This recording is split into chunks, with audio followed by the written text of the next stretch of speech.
En marche vers Pâques avec Jésus et Moïse au désert. 8e jour, le désert est un chemin de foi, sinon c'est un mur. Quand Israël sortit d'Égypte, Jacob de chez un peuple étranger, la mer voit et s'enfuit, car tu mer à t'enfuir.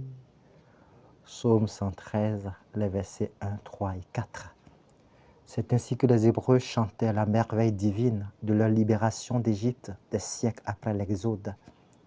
L'Égypte fut vaincue et Dieu rendit son peuple libre de 430 ans d'esclavage par la main de Moïse. Le passage à pied sec de la mer donne sur le désert. Pour avoir la vie sauve, l'eau fut écartée de leur chemin. Le chemin du désert fut aussi sans eau.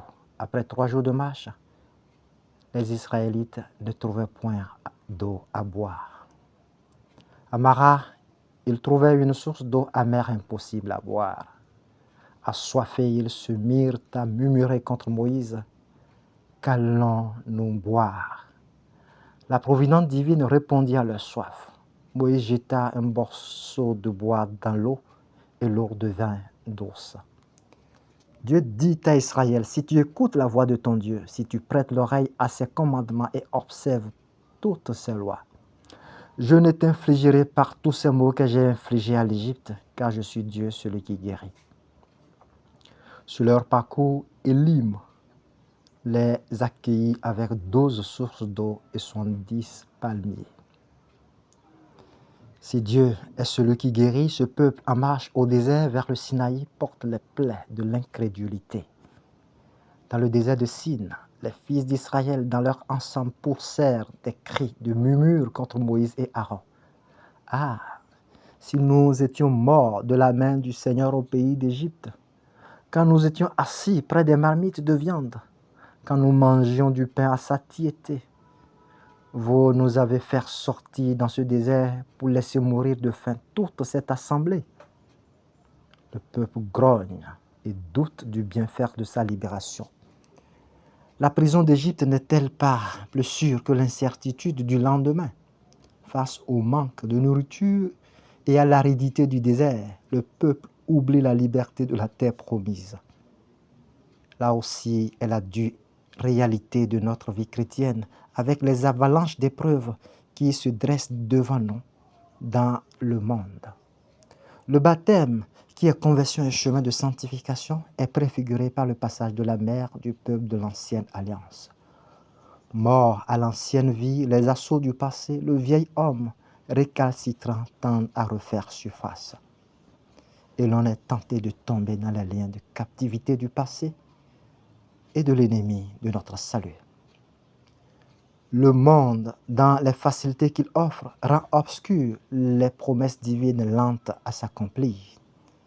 S'adressant à ses frères hébreux, l'auteur de la lettre aux Hébreux dit que la foi est la garantie des biens que l'on espère, la preuve des réalités que l'on ne voit pas. Ainsi, ce que l'on voit par la foi provient de ce qui n'est pas apparent. Hébreux 11, versets 1 et 3. La mission donnée à Moïse signifiait déjà la misère de ce peuple. Dieu resta et demeura miséricordieux pour les Israélites. Il pourvut à leurs besoins en faisant pleuvoir de la manne pour assouvir et apaiser leur faim.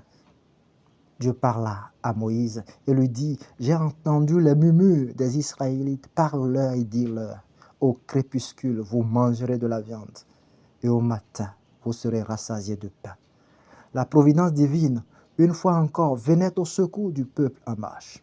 Le soir, des cailles montèrent et couvrirent le camp des Israélites. Et au matin, il y avait une couche de rosée tout autour du camp. C'était la manne, le pain que Dieu a donné à manger au désert. Chacun devra en recueillir selon ce qu'il peut manger. On en préserva chaque jour pour le repas. La veille du sabbat, on en préservait le double pour ne pas sortir le jour du sabbat. Les Israélites mangèrent de la manne pendant 40 ans, jusqu'à leur établissement au pays de Canaan. Cette provision permanente du Seigneur ne paillant pas Moïse et Aaron des murmures du peuple au désert de Réphidim. Il n'y avait pas d'eau à boire pour le peuple qui s'en prit une fois encore à Moïse. Donne-nous de l'eau que nous buvions. Celui-ci leur répondit, pourquoi vous vous en prenez à moi? Pourquoi mettez-vous Dieu à l'épreuve? Mais assoiffé, le peuple poursuivit Moïse de ses murmures. Moïse cria vers Dieu. Que ferai-je pour ce peuple? Encore un peu et ils me lapideront. Prends ton bâton et va, dit le Seigneur. Tu frapperas le rocher, l'eau en sortira et le peuple boira. C'est ce que fit Moïse aux yeux des anciens d'Israël.